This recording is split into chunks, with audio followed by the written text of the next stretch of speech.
I ain't never made a call to Diddy. I got Diddy's number. Just hit him up. Yo, Diddy, what up? Never happened. He told me to take me shopping. I looked at him like, what you just said? Woo.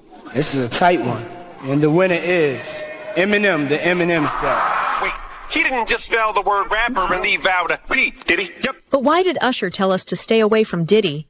You're a dad now. Would you ever send your kid to Puffy camp? Hell no. See? When he was just getting his foot in the music industry's door, a 13-year-old Usher spent a year living with Combs. Usher opened up about this experience in a 2016 interview with Howard Stern. Does he have you doing any chores? Are you doing dishes at all? I mean, to keep you humble somewhat? Or are you just like, can you stay up till 4 a.m. with them and party? I mean, I could. I actually stayed up longer than them. Although he made it sound like a blast, Usher hinted at something more disturbing beneath the surface. Usher said that he didn't, quote, understand what he was even looking at, and, quote, very curious things were taking place. I went there to see the lifestyle. Right. And I saw it. And it was, but I don't know if I could indulge and understand what I was even looking at. Perhaps most telling, Usher made it clear that he wouldn't want his children attending, quote, Puffy camp like their father. So how you been, man? I've been seeing you so long. How much did we drink? You trying to say something, Usher? I'm trying to say something. I don't know if I should. Boy, he's sweating like Uncle Leroy. It ain't that hot. I lived with Sean Puffy Combs for a year. Called Puffy Flavor Camp. There you go. Yeah, but you were 13. Curious. I got a chance to see some things. What were you I seeing? went there to see the lifestyle. I don't know if I could indulge and understand what I was even looking at. There were very curious things taking place, and I didn't necessarily understand. You're a dad now. Would you ever send your kid to Puffy camp? Hell no. Tell him the story. So we talking about rumors, right? Uh-huh. Yeah. And we, when you Google his name, there's a rumor that pops up that he was Diddy's boy toy. Oh, shit. Right? Wait, so this is... So Charlamagne said... It's not true, but I told after he brought up this stuff with you, I said, you know what 50 gonna say when he meets you? Oh, no, I don't know that was going on. In particular, Netflix docuseries that you've been working on, Diddy Do It. Right. You've been saying for years that you feel you knew Diddy's character. Right. Yet you said you weren't a part of that lifestyle. You weren't going to the parties. So what makes you so absolutely sure that these kinds of allegations that we've seen against him are true? Well, I'm surprised by the allegations, as surprised as everyone else is. Like, I didn't make the allegations. I didn't tell people to say these things. It comes out, I see it in the news like everyone else. But I did feel uncomfortable with the way you would present the idea of going to these projects. To come party with me. Yeah. No. Fuck, like he called, we should kick it on telephone after the meeting. Right. And be like, matter of fact, they sent me the girl pictures, like pictures of this girl, like, not the shit that y'all saw. For years, stories about Diddy and Usher floated as quiet rumors, whispered, dismissed, never taken seriously. 50 Cent's documentary turns those scattered fragments into something far more disturbing. Not random gossip, but signs of a deeper system built on power, protection, and selective silence. What once looked like speculation now feels like a clear, repeating pattern shaped by influence, fear, and deliberate forgetting. When silence stretches across decades, is it still coincidence? Or has it become part of the design? So I just want to say, I know a lot of people want to hear these stories and everything like that, because this is stuff that happened back in the day. And then maybe that if they knew there was going to ever be a YouTube, or they knew there was going to ever be social media, a lot of the stuff probably wouldn't have got played out like it did. But things happen, and these are just stories from the past. I would like to use that as, what you call that? Just to clear the facts up what's going on. But it all started, we was in Atlanta. And this story starts when I'm with Puff, and he's in exotic bookstores, and he's doing shopping, right? He's shopping, getting his stuff and everything like that. So, this is the first time I was ever in an exotic bookstore with Puff. So, I'm giving him his space. He's taking things off the shelves and stuff like that, because they gave him a brown paper bag. When they gave him a brown paper bag, he was just putting stuff in there. So I said, damn, he got to go put it on the counter and, show everybody what he's getting. So as he going, I'm just looking at the places where he picking stuff from. So there's one part he picked up some things from up here on my left side. And then he picked like quite a few of them down. I'm like, okay. He put them in the bag. So when I went by there and I looked up there, and it said butt plugs. And I was like, hey, yo. I was messing with him. Because people don't understand, you know, we was like friends. He was a part of the same gang. So I'm still going to tease him. I'm still going to mess with him and everything like that. I could do that. It wasn't just no security thing. So I say, yo, what are you getting this for? And it said butt plugs. And he was like, yo, can I do my shopping by myself? I said, yeah, you could do it by yourself, brother. And he started walking and everything like that. So when he got I just waited at the counter. So when he got to the counter, he didn't even have to show the guy. At the center of this story is one defining choice. A teenage Usher, newly signed, inexperienced, vulnerable, was placed inside Diddy's world at the height of his influence. The official story was always the same: professional exposure, mentorship, growth. The documentary stops that narrative cold and forces the real question.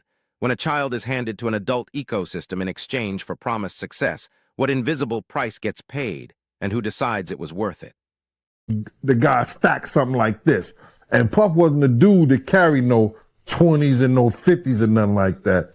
And I mean, like, he just said, boom. And we walked out the store.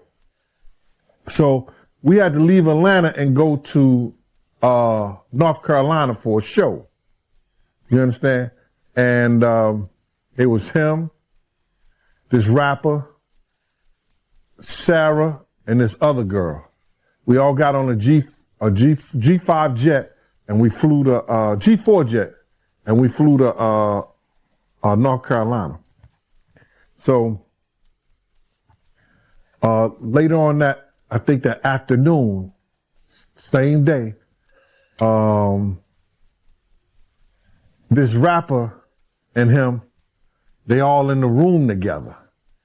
You know, it's Sarah, the girl, Puff, and this dude, this rapper.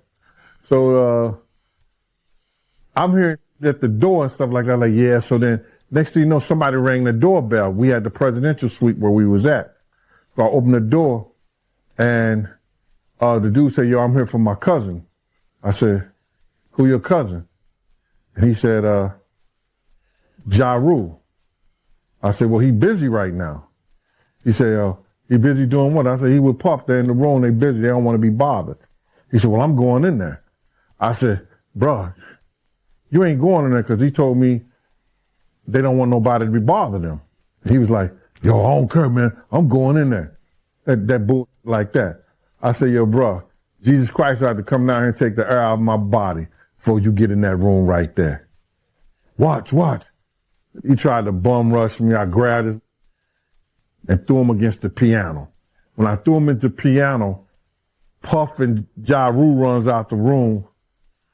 Puff got his towel, Ja grabbing his towel, but they butt the naked. And so then Ja was like, yo, what's going on? Yo, Gene, that's my cousin. He know me well. You know, and Puff was like, yo, Gene, what happened? I said, he tried to get in the room. I told him he couldn't get in the room. And he was like, Puff looked at Ja. He said, yo, Ja said, you ain't want to go in that room because there's a lot of freaking going on. So I was like, oh, he said it was a lot of freaking going on. So that was basically that story, man. You know what I'm saying? They went back in the room. Dude felt a certain kind of way, and he left out. So I seen them at the concert the next day, and they tried to, you know, form up against me. But my man Frank was like, I told my man Frank, I was like, yo, Frank, put yourself in that position. Somebody trying to get in the room, and Ja told you don't let nobody get in the room. What would you do? Now, y'all can do whatever y'all want to do, man, but you know I ain't taking no losses. He said, yo, you good, and that was it. Bro, when Ja said, you don't want to come up in there, a lot of freaky stuff is going on. You got to use your mind. What they was doing with those butt plugs. Right.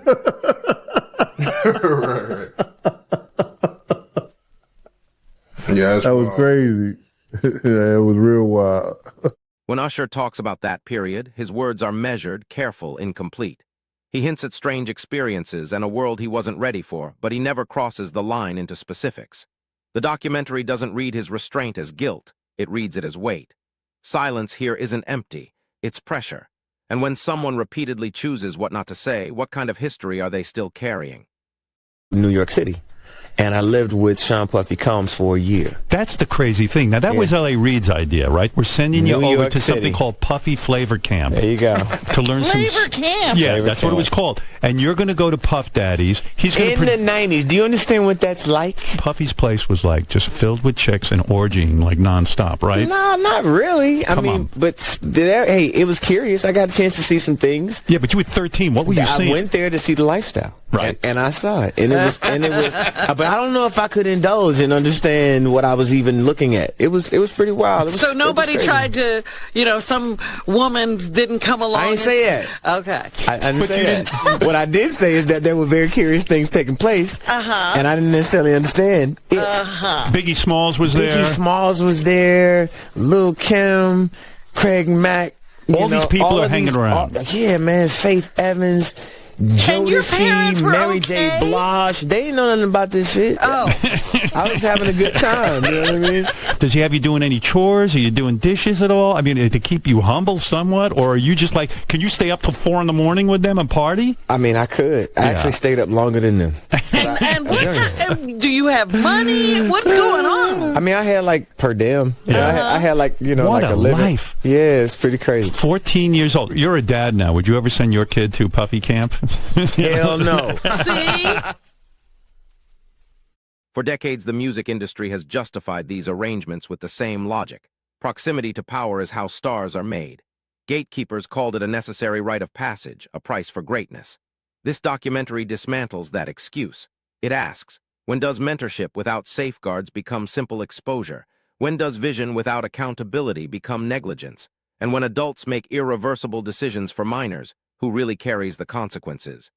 For weeks asking me to come and teach him wanted me to be his acting coach for a while. Sitting around just looking. I'm like, okay, what's the material you want to work on? He's just looking at me. Then next thing you know, okay, I want to hear your music. So I come over there and I play the music. And he's sitting there, just looking at me, like waiting. Okay. So then my assistant was like, he wants to hang out with you next week. And I was like, for what? He's like, I think he's trying to f you. Come on now, dog. That's what my assistant said. And I was like, oh. Come on, man. Now I get it. So now no more communication. Now you know to be hands off with somebody. A number of producers come in to make the approach, and you threaten to punch them in the mouth, or threaten to knock their head off for talking to you or looking at you like you're a woman. When you approach a real man about his masculinity, you're going to get a real reaction back. It's a difference when a guy walks in a room and when a man walks into a room. And a man don't take the same things that a guy will accept. So always be the man. Nick was bleeding from the butt. And that's what was said.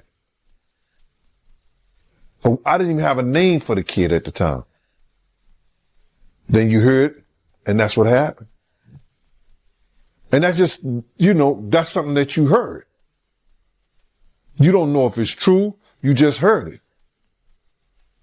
So, and just to hear this and this new thing where they saying that they got kids coming forward and said that he did that, man. That's just crazy. And like I just said, that's just something that I heard. It's something that I didn't know. It's something that I ain't see. A lot of people want to, because Gene Deal has spoken on certain things that I've heard, I have spoken on it. But then they were just trying to say, I know. No, I'm not scared to say what I heard. And if there's any truth to it, then it's truth to it. Let them find it. Things that I've saw or things that I've witnessed and been a part of, I've said it. I'm not afraid to say what I saw or what I didn't see. A lot of people want to make up shit. I don't make up things. When I say Puff go in the room with 2 girls, you understand, and another guy and a rapper, and then all of a sudden they cousin try to go in the room. I throw them up against the piano. They run out the room grabbing towels and they naked. They still had 2 girls in the room. But people want to make up a lot of bullshit and say what they want to say and flip it the way they want to flip it. I tell it like it is. But you got these guys, you got these people out here, man, you know what I'm saying? All this shit is for entertainment, man. Some people want the truth. Some people speak the truth. Some people don't even know the fucking truth. It'll smack them dead in the fucking face, bro. But I tell you one thing, it's from my mouth to God's ear. And all these clowns can say whatever they want to say. Like I'm just saying, he lived a rock and roll lifestyle when I was with him, bro. I don't know about his sex addiction and stuff like that. He was a totally different person, bro. When I try to tell people that, they don't understand that. He was probably doing some of the little snake doing some things and stuff like that, but the magnitude and what he was doing with the freak off parties and all like that, I didn't experience that with him. That was not my experience with Diddy or Puffy or Puff Daddy. That wasn't my experience with him. And you had no idea who Usher was when you heard about him? I didn't know who Usher. The pattern repeats with Justin Bieber, another young prodigy pulled into the same orbit at almost the same age.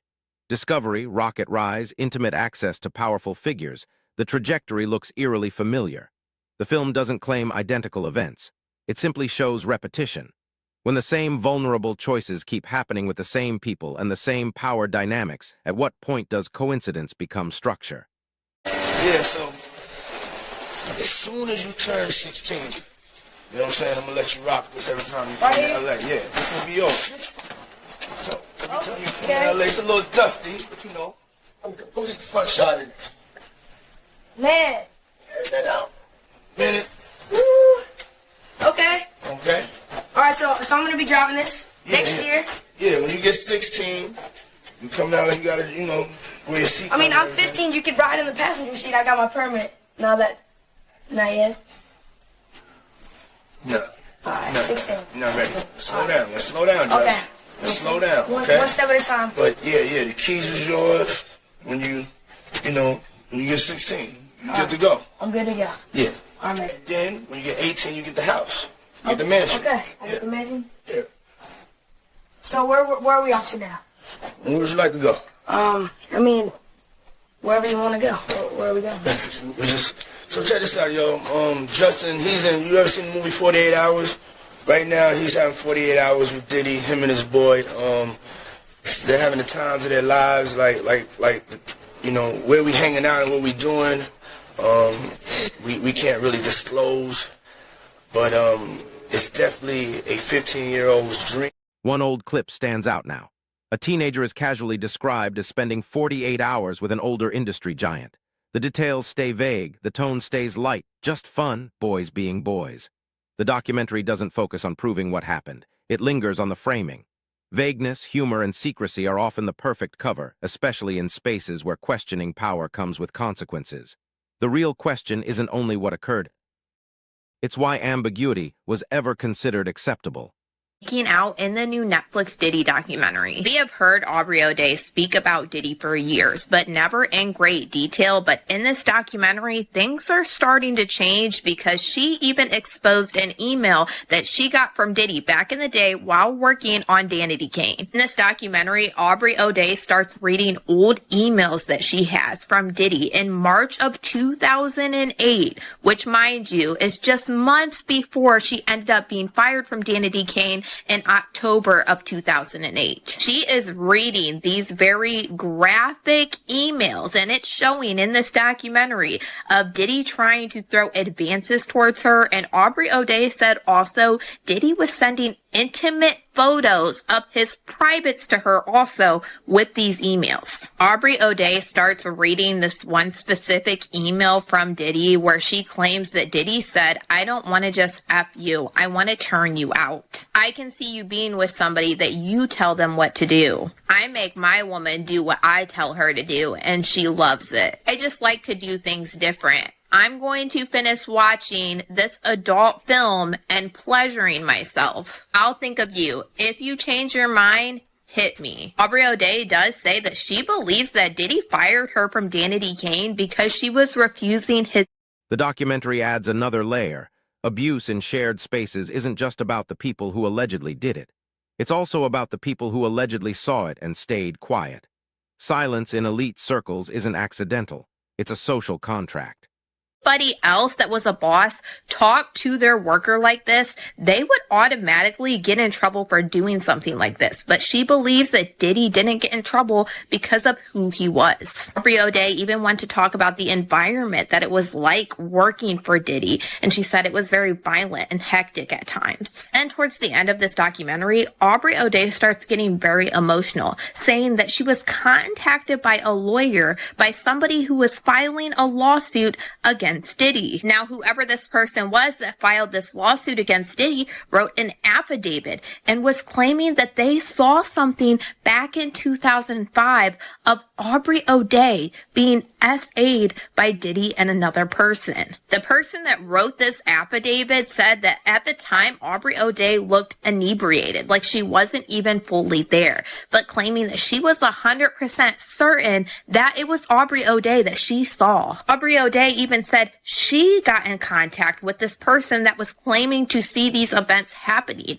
and that this person doubled down, saying she knows what she saw. Aubrey O'Day even said that this person that filed this lawsuit and wrote this information about her said, "You can even take it public. I will double down and stand right behind you." You can tell that Aubrey O'Day was obviously very shaken up by this. She said she has known about this accusation for over a year. She is claiming this is something that she has no recollection of, so she is really worried and wondering if something like this actually did happen to her, like this person is claiming. This is only one topic that I do want to talk about when it comes to the Diddy documentary. I feel like there's quite a few things that I want to talk about. But for now, y'all let me know what you guys think about all this. When speaking up costs access and silence preserves status, the most chilling question isn't who acted, it's who looked away.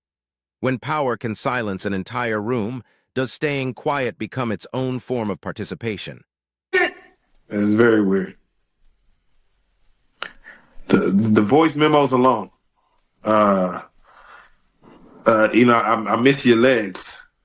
Your limp leg. Your limp leg. Damn. Not legs. Your limp leg. Leg. Yeah. Jeez. What straight grown man says that to another grown man? Because it sounds like the leg that he was referring to was his pee-pee sky. God damn. And again, we're bouncing around, but for Lil Rod, that whole part right there where he stated, they would all just be drinking, and then all of a sudden everyone's out of it, and he would wake up with women next to him. Sometimes he'll wake up with Diddy next to him, not remembering what happened the night before. Yeah. That's as wild as it gets, man.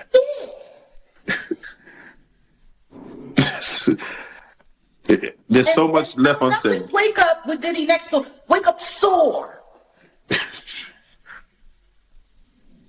But I'm tripping, all right? I'm tripping. I mean, that's what the whole world went around saying. By the end, 50 Cent's documentary doesn't demand verdicts. It demands attention to how systems protect themselves. Rumors only harden into evidence when someone is willing to pay the price of speaking.